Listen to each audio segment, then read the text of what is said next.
Welcome to Manager Tools. Today's show, LinkedIn for Managers, Part 1. We know many of our Manager Tools listeners don't listen to Career Tools, but we believe that LinkedIn is so important to you and your career, not only as an individual contributor, but as a manager. We wanted to share our thoughts with all our listeners. So in the first part of the series, we're going to recap what we covered on the Career Tools cast. And in the second part, we're going to share with you our thoughts in terms of what it means for you as a manager. For those of you who already listen to Career Tools, we apologize because for you, it's going to be somewhat of a repeat, but it will be very valuable for the vast majority of our listeners. So with that, here we go with part 1.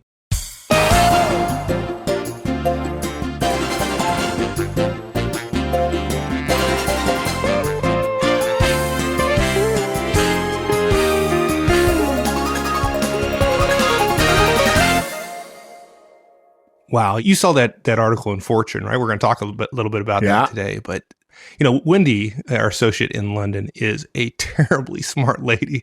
But she's smarter than I even thought because she was talking about the stuff in that Fortune article a year ago.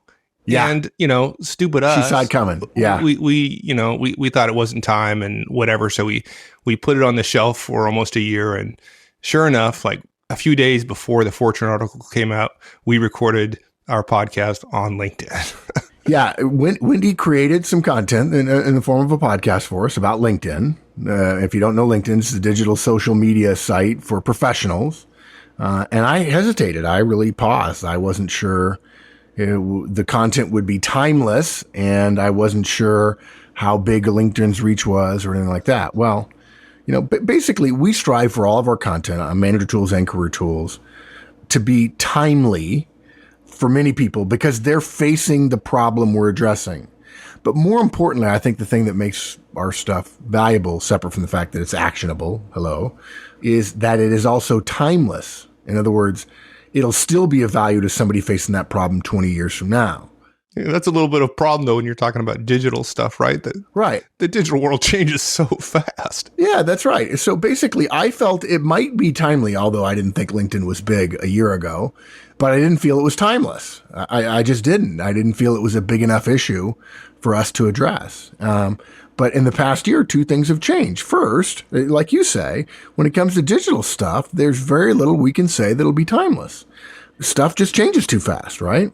Now, look, there's far too many people in the digital world saying everything is timely, that they say that being new is enough to make something valuable. Newness essentially implies value, which silly. I find, it's silly, right? Yeah. On the other hand, it's still true that some digital tools, and perhaps other tools and situations, may be less than permanent in the world of management and careers, but they need addressing. And I really realized that we can make recommendations for certain tools, certain situations that are perhaps less than timeless, but have an enormous impact. A good example would have been if we were around during Y2K, we certainly would have talked about that, but we won't have that again, at least for a while. So the other thing that changed, in addition to the timeless factor that I was worried about, was LinkedIn grew, right? We had heard over the last year so many cases of LinkedIn playing key roles in recruiting and careers in general that we really couldn't, in good conscience, let so many managers and professionals simply stumble through any sort of relationship, or worse, non-relationship with it. So recently, Wendy and I kind of agreed that it was time to do something about LinkedIn, to make the provide the cast as content. And so we recorded recently a multi-part series on LinkedIn for Career Tools. And, as a great reminder that every once in a while you do stuff right, within 5 days of our recording that, Fortune magazine's cover story was about LinkedIn and how it could fire up your career. The cover picture was actually somebody sitting in a desk chair taking off like a rocket. Did you check your phones? I think they have a bug planted in your office. I think that's what's going on. It's a bug. Yeah. Yeah. They're listening and they're paying attention to what we're saying. Yeah. They've got all those reporters and, if they did, maybe they'd mention Manager Tools. No. Well, that'd be nice. Yeah.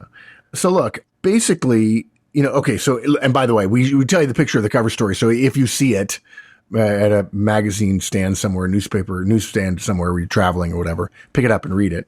Although on the other hand, frankly, we recommend Fortune. We think it's a great magazine for managers and professionals alike.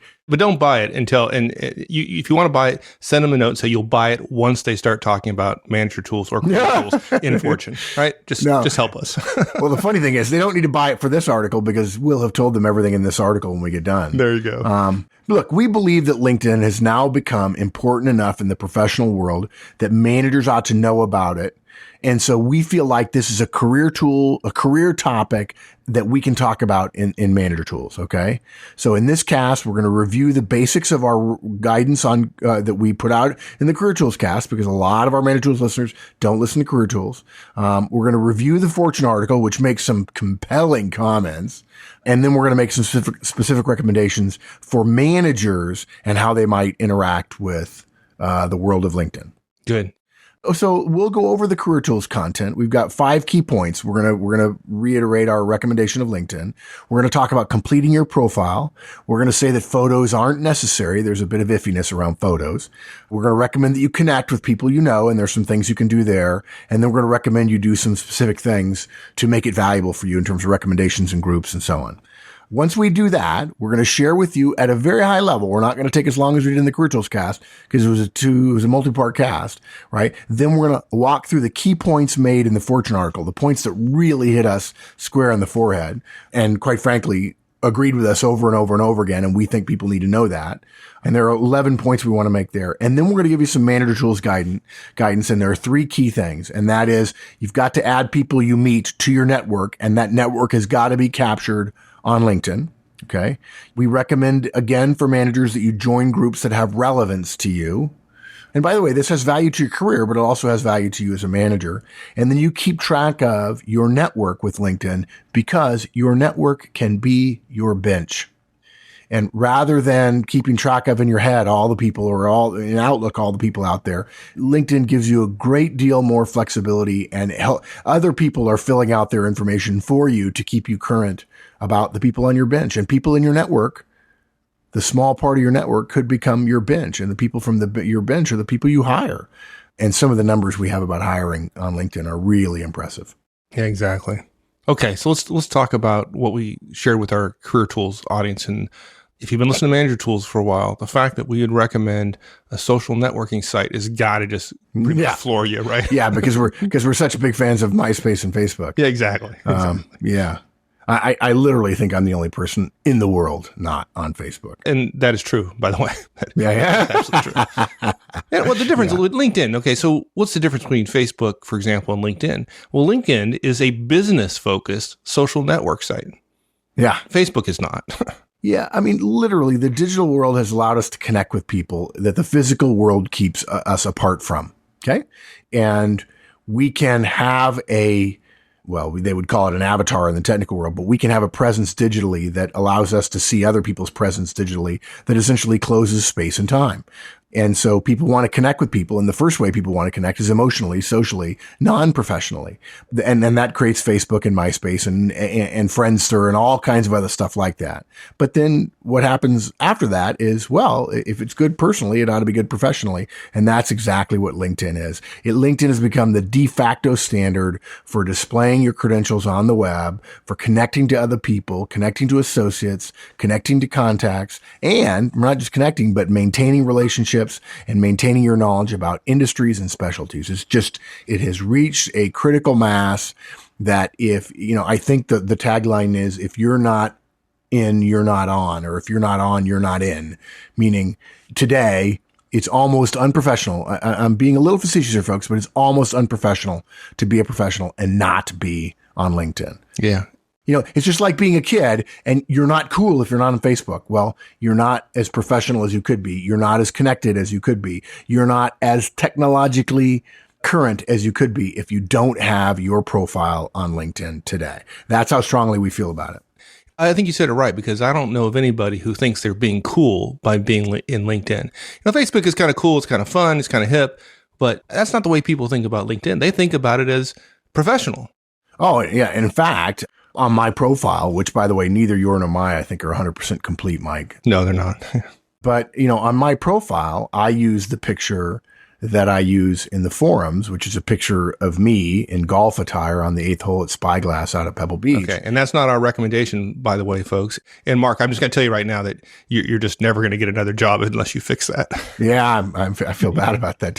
Hopefully I can keep the one I have. Yeah. I got some people saying, I can't believe you don't have a headshot. And part of it was because, when you get a public job like this, a little bit of privacy is actually good. I didn't want people staring at my face.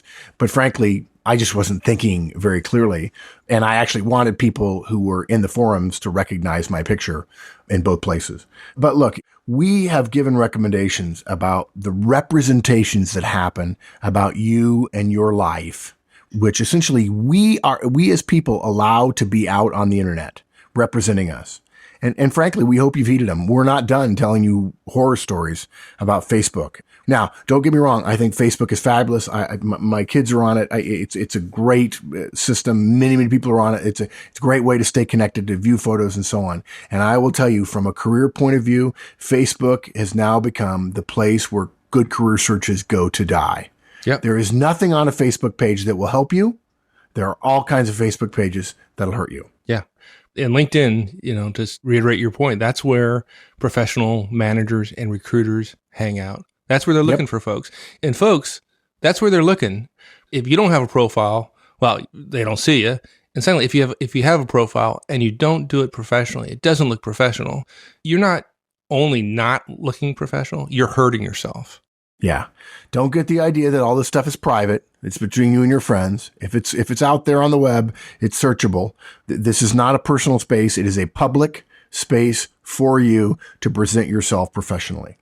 So that's where people are. That's where the professional world is going. And we're going to share some statistics with you from the Fortune article that surprised even us about the extent of how much companies are relying on social media.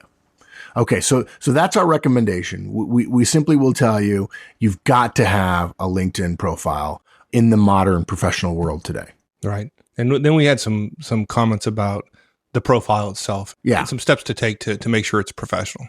Yeah, sure. So look, the profile is the information people looking for you, whether it's recruiters or colleagues or whatever, is going to see. You've got space to include your employment history, your educational history, and links to other profiles like Twitter and your website and so on. At a minimum, you need to complete your profile with your employment and educational history. Okay. Now, we'll tell you this, don't start and then not complete your profile. If you start it and then don't finish it, you're sending a message that I can't finish a fairly simple task that takes, an hour or two. And it's going to take a couple hours to get it done, to get it completed, to make sure it's right. And we still think it's worth it. And we don't recommend things that take hours unless they produce more value than the hours you put in them. Now, that said, keep some things in mind. It's not your resume. Okay. A resume is a static document designed to prepare you for a particular job. This is a living document. It's not going to be as detailed as a resume. We don't recommend summaries or objective statements on resumes. On the other hand, you can have a summary statement on LinkedIn in order to get you a chance to put a lot of keywords in there, and keywords are important on LinkedIn. That said, we say resume, and it's similar to a resume, even though it's not a resume. But if you get the word resume in your head, you start thinking job search. But this is a live document. People are going to be out there looking. Your boss will look. It's completely okay for you to have a page. And by the way, that's something else that happened in the last year. Bosses no longer feel uncomfortable about seeing their directs LinkedIn pages. LinkedIn is just considered de rigueur. You simply have to do it. And it's not, I'm looking. It's just, I'm connected to my friends. And this is how professionals connect to one another today in the world. So you don't want to overdo that you're looking. This is like not your Facebook status saying I'm in a relationship or I'm out of a relationship or I'm looking for a job. Don't click the button that says, I'm interested in career opportunities. So make a short summary statement, and then include your employment history. Add your previous roles, put your current role there, and then add your previous roles below it. There's an industry box. An interesting point about the industry box, try to note the industry that you want to work in rather than, don't just assume industry means steel mill if you work in a steel mill. If you're an HR person, you can put your industry as HR if what you want is other careers in HR. If you want your career to continue in the steel business, then put your industry as the steel business. Although I would argue that other steel businesses will be very interested in you if you're in a steel business, but other positions that are in HR that aren't in steel won't be as interested in you if you put down your industry as the steel industry. Right. And you don't have to put down all your previous roles, right? Unlike your resume, No. you don't have to put all your roles in there. Yeah, no, you don't. And again, we're highlighting here, folks. We encourage you to go back and listen to the Career Tools Cast. All of the Manager Tools and Career Tools Casts are free. Go back and listen to them. If you are a premium content subscriber of Manager Tools, the entire show notes that you would get for this show include all the detailed recommendations from the Career Tools show. So you don't have to go back and listen to it. Just grab your premium content and it'll all be in there for you. Okay. The next thing you've got to put after employment history is education. You don't need your elementary school. You don't need your high school. You don't need your secondary school. If you went to a university, you include your degree and that's it. If you're fairly new out of school, you can include some more detail about courses you took, activities, societies, and so on. That's evidence of the kind of skills you have, collaboration and so on, leadership, if in fact you were in elected or non-elected positions of authority. But about 5 to 8 years after college, really, you take that stuff out and you just leave your university degree. And that's it, because at that point, you're judged by your performance, what you've done and how well you've done it. Yeah. It's at some point you can take off the fact that you were a sorority chairperson or a cheerleader or something like that. Yeah. That's not terribly important. Rush chairman, I'm glad to meet you. Yeah. Yeah. And then what about the other sections? There's other sections in LinkedIn as well. There's other sections. Applications you can add. Your profile isn't complete unless you add these applications and so on. Look, that's part of LinkedIn trying to make themselves sticky and complete and so on. Look, you don't need to add anything more than your employment history, education. You don't need to worry too much about the other sections. If you put too much in your profile, it'll look cluttered and you don't want that. Look at 10 or 12 or 15 people, a level or two up in your organization and see what they've got. And you'll probably find they're pretty clean and pretty plain. And by the way, if you want to see somebody else, all you have to do or if you want to see what your profile looks to other people who aren't connected to you, all you have to do is go to profile, click on the profile button, and then click view my profile, and it will show you not the page you're editing, but what the page you're editing will end up looking like to somebody who's not in your network. Right. And you said if you want to see that. And of course, everybody. Well, you do. Yeah. You absolutely do. Yeah, you got typos and stuff like that. Yeah. The third thing we recommended was photos aren't necessary. And if you choose to do them, and we're not saying you shouldn't, you've got to do them well. Okay. LinkedIn encourages you to complete your profile with a picture. Look, in the UK and the US, photos are very unusual on resumes. Again, be careful. We're not suggesting this is a resume, but there are parallels. But they're viewed as giving a negative message about the candidate. It doesn't stand out in a good way, believe it or not. Europe, photos are much more common. Okay. In fact, there are glamour shots in European resumes, CVs quite often. We think that the photo shows its relationship to Facebook and LinkedIn and so on. If you're going to use a photo, make it a professional shot, a headshot that shows who you are. If you're wondering about it, leave it off. We'll talk later about what Reid Hoffman, the founder of LinkedIn, says about it. Yep. And then, of course, you're going to start connecting with people you know, or at least start there, right? Yeah, exactly. Look, several ways you can do that. One, find the search box, type in the name of somebody on your team, and it's going to give you a list of people that have that name or whatever, and you can find out whether or not they're somebody you know. And you simply choose the button that says add name to your network, and it will allow you to send them a note saying, I'd like to add you to my professional network. It fills in the form. It's gotten to the point where people don't write long notes. You certainly can. You could just say, I want to connect to you. And people generally say yes. Right. And the key point here is you start by connecting the folks that you already know well. You may want to know Bill Gates, but don't reach out to Bill Gates. Start with your team, your customers, people you know, your friends. Yeah. In fact, if you send 3 invitations, LinkedIn is not Facebook. It's not Twitter where you're trying to get Ashton Kutcher trying to get a million followers. If you send 3 invitations and each of the recipients say they don't know you, because there's a button to say, I want to ignore, you just ignore it or accept, or I don't know this person. If 3 people say they don't know it, LinkedIn believes then that you're trying to connect with people that you shouldn't be trying to connect with, that you're just using the site to build up your contact list as a number rather than as confirming existing connections in some way. And you'll actually be banned temporarily or in some cases permanently. So this is not a place to go out and build a network indiscriminately the way we would recommend. Well, don't take our recommendation to build a network indiscriminately to go around asking people to join you to haven't met. We don't recommend that. We recommend staying in touch with people you meet regardless of who they are. So add people you work with as you meet them, customers and friends and people you meet in training and in industry conferences and so on. And you never know who's going to be able to help you. And so that's when you add people indiscriminately after you've already met them. Yeah, what about contact settings? Because that's there's some options there we probably need to talk about real quickly. Yeah, basically contact settings allow others to send you different types of mail. In the beginning, we recommend you allow all types, right? And so they have your email, and so they'll be able to send you an email. Look, you can certainly ignore people's emails that you don't want to stay in contact with. There's nothing wrong with that. You can let people know what kind of opportunities you're open to. Look, if you're not looking for a new role, uncheck the career opportunities box. And again, that obviously would look back for your boss, right? So your boss is going to look at it. And if your boss questions you, if your boss isn't quite up with the latest, which is that it's reasonable to be on LinkedIn even if you're not looking, here's what you can say. LinkedIn is about professionally managing your career and your network. It's not about looking for a new role. Now, those things are true, and say them clearly and calmly and truthfully, and you'll be fine. Now, keep this in mind. It may not be a place where you look for work, although you could choose to do that, but that doesn't mean it's not a place where other people can't find you, right? And so that's a good thing. And look, you're going to receive invitations. Some people would say, hey, I want to connect with anybody who asks. In Mike and I's role, we kind of have to connect with anybody who certainly says they're a Manager Tools, Career Tools listener. We'd be happy to connect with you. All you have to do is tell us that you're a listener, and we'll be happy to connect with you. Maybe you'll only want to connect with people you know personally or people that you work with or so on. There's no right or wrong. Generally, the wider your network, the better. When you need a lot of people, you'll want them. Yeah, absolutely. Okay, so they get on, right? So they're on LinkedIn. Right. Then what do they do? Any recommendations there? Yeah, it depends on really where you are in your career and your goals. If you're happy in your role, it's just a great way to keep up with your network and stay in touch. You're going to get a LinkedIn update with all the changes that anybody makes who you're connected to, which I love, because if somebody changes a job or changes locations, I'm going to send them a note. If you're looking for a new role quietly, you can get in touch with people who might be able to help. You don't have to change your status, but you could send a note and say, hey, I'm looking in to get a company X or company Y. You're over there. What do you think?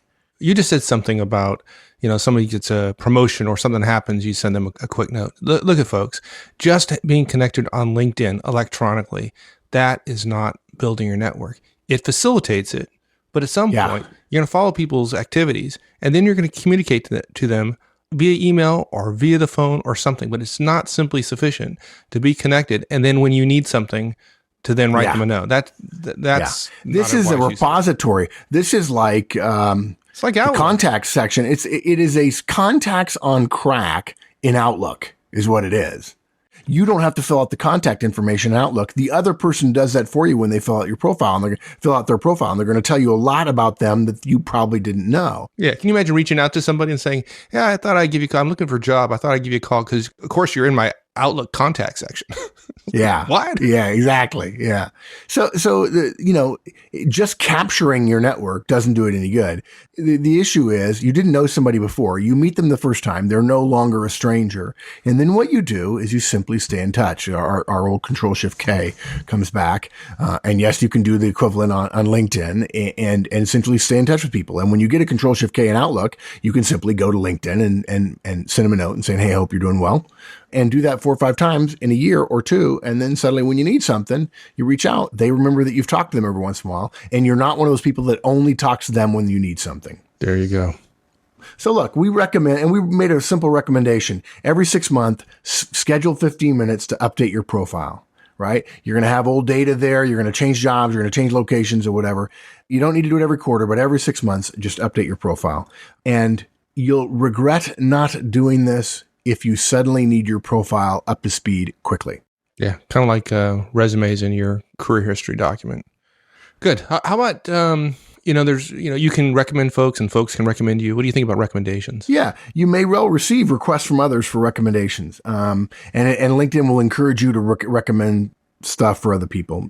And generally there's an idea, karma-esque, that if you recommend somebody, they'll recommend you.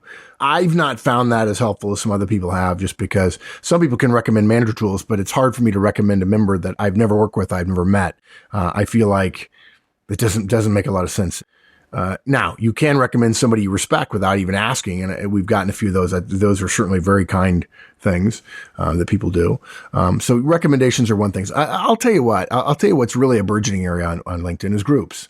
There are thousands of groups. It gives you access to even more people, so you can ask them to connect. In other words, if I want to meet Joe Smith, and suddenly I discover Joe's in the same group, which is in management consultants, now I can say to him, "Hey Joe, I'd like to add you to my network," and then I'll follow up and say, "Hey, I noticed that 2 years ago you were working on a big project in Saudi Arabia. I was there too. I'm going over some more work. You have any recommendations?" It's as simple as that. And if you're not in the group, you don't know Joe, and so you can't connect to him, and then you can't ask. So there are lots of groups. There are industry groups. There are location groups. There are companies. There are alumni of universities. There are groups just for networking.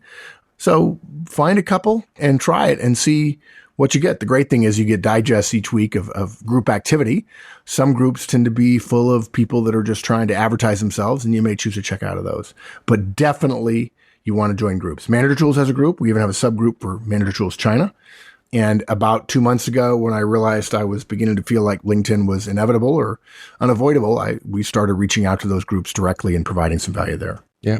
A lot of folks recommend participating in questions and answers. There's sections within LinkedIn for that, and they suggest that as a way of kind of building your personal brand. What are your thoughts on that? Yeah, there's a whole thing of if you answer a question, you're sort of giving for your career karma.